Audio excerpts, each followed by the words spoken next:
কক্সবাজারের রামু উপজেলার গর্জনিয়া ইউনিয়নের বড়বিল এলাকায় 2 শিশু হত্যা মামলার রায় ঘোষণা করা হয়েছে। এই মামলায় 5 জনকে মৃত্যুদণ্ড এবং 4 জনকে যাবজ্জীবন কারাদণ্ড দিয়েছে আদালত। মঙ্গলবার 21 অক্টোবর সকালে কক্সবাজার নারী ও শিশু নির্যাতন দমন ট্রাইব্যুনাল 2 এর বিচারক মোহাম্মদ উসমান গনি এ রায় ঘোষণা করেন।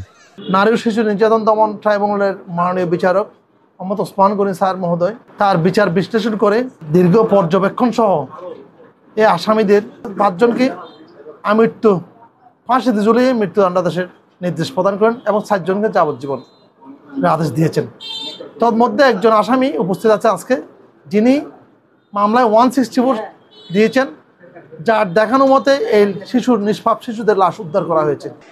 মামলার সূত্রে জানা যায় 2016 সালের 16 জানুয়ারি গর্জনিয়ার বড়বিল এলাকার মোহাম্মদ ফুরকানের 2 ছেলে হাসান ও হোসেনকে অপহরণ করে মুক্তিপণ দাবি করে দুষ্কৃতকারীরা মুক্তিপণ না পেয়ে পরে 2 শিশুকে ড্রামের ভেতর বন্দি রেখে শ্বাসরোধ করে হত্যা করা হয়।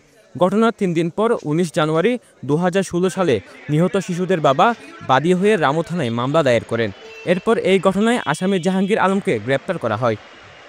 বিকেলবেলায় পাখির বাচ্চা দেওয়ার প্রলোভন দেখিয়ে অপহরণ করে এবং মুক্তিপণ দাবি করে পরবর্তীতে বাদী থানায় মামলা করার পর তদন্তকারী কর্মকর্তা দ্রুততার সহিত আসামিদেরকে গ্রেপ্তার করার পর তাৎক্ষণিকভাবে আসামিদের বাড়িতে অভিযান চালিয়ে তাদের ছাদের ড্রামে এই আসামি হাসান এবং হোসেনের ব্যবহৃত কাপড় চোপড় উদ্ধার করে এবং পার্শ্ববর্তী পাহাড়ে গাছের ডালের নিচে এই শিশুদের লাশ উদ্ধার করে। ঘটনা হচ্ছে তাদেরকে দ্বিতীয় ছাদের উপরে ড্রামে ভিতর শ্বাসরুদ্ধ করে হত্যা করে। এটা অত্যন্ত মর্মান্তিক একটি হত্যাকাণ্ড। রায়ে মৃত্যুদণ্ডপ্রাপ্ত আসামিরা হলেন জাহাঙ্গীর আলম, আলমগীর হোসেন, আব্দুল শুক্কুর, মিজানুর রহমান এবং শহীদুল্লাহ। আর যাবজ্জীবন সাজাপ্রাপ্তরা হলেন ফাতেমা খাতুন, লাইলা, আব্দুল মজিদ ও রাশেদা বেগম।